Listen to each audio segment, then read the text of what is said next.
송원재 TV 시작합니다. 먼저 프랑스의 영화 배우 알랑 드롱이 88세의 나이로 삶을 마감했다라고 합니다. 알랑 드롱은 워낙 유명하고 세계 미남의 전형으로 꼽혔죠. 저도 어릴 때부터 미남이다라고 하면 알랑 드롱처럼 생긴 사람, 이렇게 생각을 해 왔습니다. 알랑 드롱의 그 눈빛입니다. 애잔하다라고 표현해야 되나요? 슬퍼 보이는 그 눈빛, 그리고 그 호소력, 그 눈빛에서 드러나는 호소력. 어쨌든 제 어린 시절부터 미남의 전형으로 꼽혔던 알랑 드롱이 삶을 마감했다라고 하는 소식. 그러니까 이 안락사를 허용하는 스위스 쪽에 가 있다가 이 가족들 품에서 집에서 돌아가셨다라고 합니다. 그 안락사 논란도 불러일으켰죠. 알랑 드롱이 그 스위스에 가게 되면서 안락사 문제도 우리 사회에서도 많이 논란이 되고 있습니다. 알랑 드롱이 숨졌다. 또 이렇게 영화 배우지만 한 페이지가 넘어간다, 이런 생각을 하게 됩니다. 지금 민주당에서는 이재명 이 전당대회가 열리고 있습니다. 이재명 대통령하고 난리가 났습니다. 문재인이 외연 확장을 해야 한다, 폐쇄되어서는 안 된다라는 영상 편지를 하자 개딸들이 소동을 일으키고 문재인 나가라, 문재인 꺼져라, 이런 식의 반응이 나왔습니다. 정봉주가 이재명 파리를 하는 사람들을 용납하지 않겠다. 그래서 정봉주도 아웃이다. 최고위원 순위가 어떻게 되느냐? 크게 관심이 없다라고 봅니다. 어차피 민주당은 이재명이 쓰러질 때까지 이재명과 함께 간다. 이게 지금 민주당 개통에서 계속 보여주는, 저는 이게 민주당이 망하는 길이라고 봅니다. 그러니까 주류 의식이 아니고 비주류 의식입니다. 민주당이 노무현, 문재인 이렇게 정권을 잡았는데도 아직 여전히 우리 사회에서 비주류다라는 인식에 머물러 있습니다. 자기들이 패배자다. 그래서 자기들은 무리를 하더라도 뭉쳐야 한다. 묻지마 단결, 이런 식입니다. 이건 민주주의와 정반대되는 것이죠. 유연성이 떨어지는 것입니다. 유연성이 떨어지고 경직되어 있는 집단에게 국민들의 지지율이 많이 확장되지는 않는다라고 하는 점입니다. 민주당은 어차피 이재명이 쓰러질 때까지 저렇게 갈 수밖에 없는 상황이다 라는 걸 보여주고 있고요. 국민의힘은 지금 고위 당정 회의를 열고 있습니다.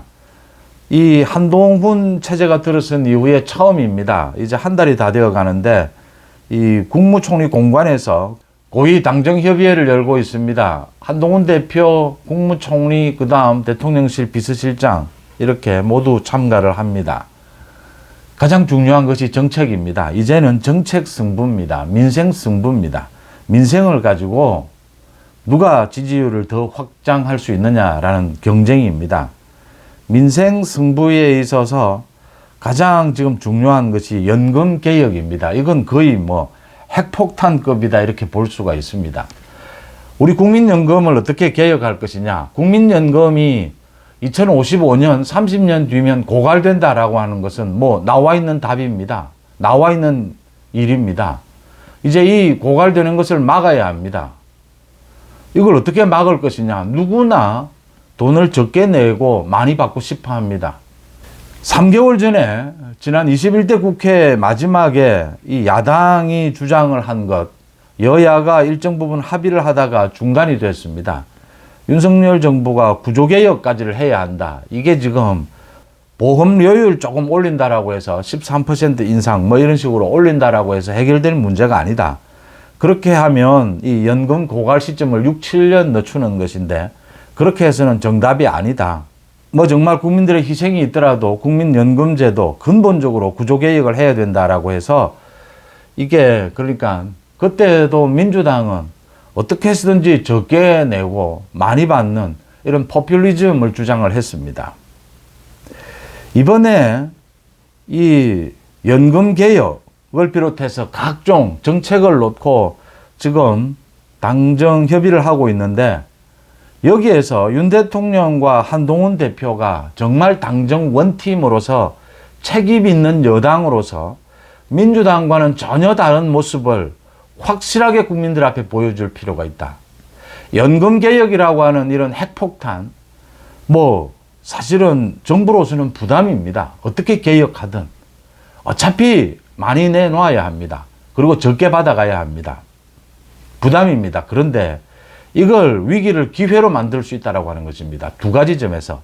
하나는 역시 여당은 다르다. 이재명의 포퓰리즘과는 달리 여당은 역시 책임감이 있다. 그 다음 또 하나는 당정 원팀이 될 수 있는 절호의 기회다라고 하는 것입니다. 윤석열 대통령과 한동훈 대표가 역할 분담을 해서 이거 정말 완벽하게 구조개혁안을 내고 그 다음에 국민들에 대해서 설득을 하면서 확실하게 윤석열 정부가 왜 필요한가, 왜 국민들을 위해서 윤석열 정부가 꼭 성공해야 되는가, 이걸 보여줄 수 있는 계기다라고 하는 것입니다. 한동훈 대표가 당대표가 되고 난 다음에 민생 부분 여러 가지 부분에서 민주당을 굉장히 곤혹스럽게 했고, 한동훈의 이 정책은 전 국민 현금 살포가 아닙니다. 포퓰리즘이 아닙니다. 이재명은 여전히 25만 원 현금 살포입니다. 이것과는 달리 전기요금 지원입니다. 어려운 계층에 대해서. 이렇게 어려운 계층을 보살피는, 보듬는 이 정책이다. 이게 보수, 자유우파의 정책이다라는 걸 뚜렷하게 보여주고 있습니다.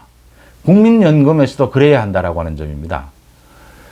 그러니까 정책위 의장 정점식을 바꾸고 또 이 김경수 복권을 놓고 또 이 특검 법안, 최상병 특검 법안도 있고 앞으로 또 김건희 여사 특검 법안 줄줄이 나오게 될 겁니다.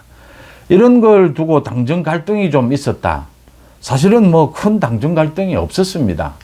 한동훈 대표가 가고자 하는 방향으로 갔고, 이제 윤 대통령이 김경수 복권 같은 것은 윤 대통령이 이 결정을 하는 부분이고, 이 반대되는 의사는 그대로 두면서, 그러니까 이 정책이나 앞으로 국정 방향의 주도권은 지금 국회로 이 국회에서 충돌을 하고 있기 때문에 당으로 좀 이동할 수밖에 없습니다. 이 주도권은.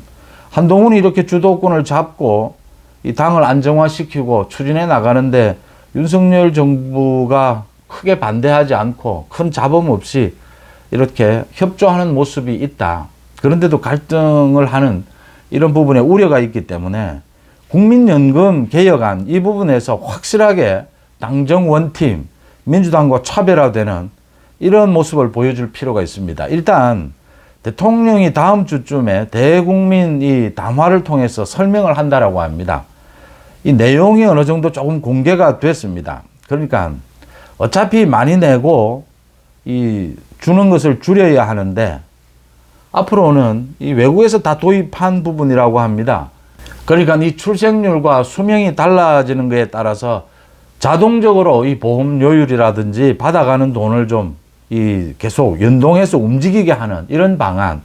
그 다음, 이 출생한 사람, 이 자녀를 출생한 사람, 군 복무를 한 사람에 대해서는 좀 혜택을 주는 것. 이런 것들이 있고, 더 중요한 것이 가장 결정적인 게 전 세계적으로 처음이라고 합니다. 우리가. 이 세대별로 좀 차등을 두자. 내는 돈을, 보험료율을. 그러니까 가령 예를 들면 이런 것입니다. 10%를 늘려야 한다, 앞으로. 그러면 장년층 40대, 50대는 매년 1%씩 늘려가서 10년 안에 10%를 늘린다. 20대, 30대 청년층은 0.5%씩 늘려가서 20년 안에 10%를 늘린다. 이런 식으로 차등을 두보자라고 하는 것입니다. 이게 이 보험정책, 기본정책과는 맞지를 않는 것입니다. 이 보험정책, 사회보험 원리에는 사실은 수익이 많은 사람, 능력이 있는 사람이 많이 부담하는 이게 원칙입니다. 그런데 처음으로 이게 지금 전 세계적으로도 획기적인 아닙니다. 많은 나라에서 검토 중인데 아직 시행은 하지 못하고 있는 것입니다. 정부가 지금 생각하는 것이 청년층과 장년층 이렇게 나누어서 이 차등을 두자. 보험료율에. 이게 왜 이래야 하느냐 하면 우리 사회가 가장 극명하게 보여주고 있습니다. 이 청년층과 장년층이 이 서로 느끼는 이 경제적인 인식이라든지 이런 것들이 다 다릅니다. 그러니까 40대, 50대는 이 경제 발전의 혜택을 누렸다. 20대, 30대는 그러지를 못했다. 상대적 박탈감이 있다. 이런 부분입니다. 이게 아마 가장 논란이 될 것으로 보입니다. 이걸 어떻게 설득할 수 있느냐? 지금 뭐 대부분의 국민들이 국민연금에 불만을 가지고 있습니다. 그럴 수밖에 없습니다. 뭐 구조적으로 수명이 늘어났고 출산율이 줄어들었습니다. 이제 이거 바꿔야 하는데 가장 불만이 많은 사람들이 청년층이다. 우리는 지금 받을 수 있겠느냐 국민연금을. 30년 지나면 모두 고갈된다라고 하는데 국민연금 아예 받지도 못할 것이다. 이제 국민연금을 개혁한다라고 하면 많은 국민들이 찬성은 일단 할 겁니다. 그런데 누가 얼마만큼 부담하느냐. 이 차등을 둔다. 그러니까 뭐 자녀를 많이 출산하는 사람들, 또 군복무를 하는 사람들, 이런 사람들에게 혜택을 주는 것은 모든 국민들이 찬성을 할 겁니다. 그런데 청년층과 장년층을 나누는 이 부분에 대해서는 지금 60대 이상은 이제 이게 연동형, 자동 연동형이 되면 이 수명이 늘어남에 따라서 출산율이 줄어들음에 따라서 이 받는 돈이 좀 줄어드는 것, 이제 내지는 않으니까 받는 돈이 줄어드는 것에 대해서는 뭐 그 정도 불만은 용납을 할 수 있을 겁니다. 이제 청년층과 장년층을 나누어서 내는 돈에 이 차등을 두었을 때 이 부분을 놓고 굉장히 많이 충돌을 할 것이다라고 보입니다. 또 민주당은 여기에 더해서 포퓰리즘을 강조를 할 겁니다. 뭐 정부가 많이 부담하는 이런 형태를 또 주장하게 될 겁니다. 어떤 형태든 정부가 부담을 하지 않을 수는 없을 겁니다. 그런데 민주당은 포퓰리즘을 또 주장을 할 겁니다.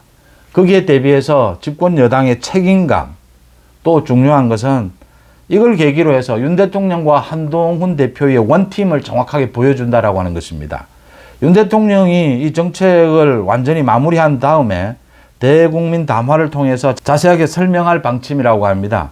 윤 대통령의 의지와 한동훈 대표의 정치력, 뭐 야당과도 협의를 해야 되고 가장 중요한 것은 국민들에게 설득이 되어야 합니다. 국민들이 다 불만이 있겠지만 이 국민연금에 대해서는 바꿔야 한다. 어떻게 바꾸는 것이 가장 합리적이겠느냐?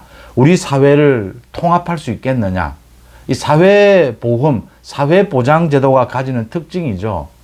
누가 얼마만큼 냈으니까 얼마를 가져가야 된다. 이것보다는 이 사회 전체를 통합할 수 있는 안전망, 안전장치죠. 이런 부분에서 누가 더 책임 있는 자세냐. 또 당정 원팀을 보여줄 수 있는 절호의 기회다. 이렇게 여겨지는 부분입니다. 앞으로도 특검법이라든지 탄핵이라든지 이런 것을 두고 당정 간에 이 불협화음이 일어날 수는 있습니다. 그런데 한동훈 대표가 잘하고 윤석열 정부가 국민을 위해서 정책이 잘 간다라고 하면 이건 뭐 갈등이 말 그대로 생산적인 갈등이지 국민들에게 이렇게 나쁜 인상을 줘야 될 이유가 하나도 없다라고 하는 것입니다. 윤석열 정부 성공, 그걸 위해서 앞장서는 한동훈 당대표, 이 구도는 뭐 정치적인 이해관계로 보거나 또는 뭐 집권 여당 전체의 단합으로 보거나 전혀 이상할 것이 없다라고 하는 것입니다. 윤석열 정부 성공, 또 윤 대통령에 대한 탄핵, 누가 가장 앞장서서 막아야 하느냐? 한동훈 대표가 가장 앞장서서 이 지휘를 해야 하고 앞장서서 막아내야 하는 것들이죠. 그런 것들을 정착시키는 한 계기가 될 수 있을 것이다. 국민연금 개혁입니다. 이건 핵폭탄급입니다. 잘못하면 뭐 전 국민으로부터 욕을 들을 수도 있습니다. 그런데 잘하면 정말 당정 원팀, 또 하나 이재명의 민주당과는 전혀 다른 뭐 윤석열 대통령, 한동훈 대표의 정치력을 보여줄 수 있는 기회다라고 하는 점입니다. 여러분들은 어떻게 보십니까? 송은재TV 마칩니다. 고맙습니다.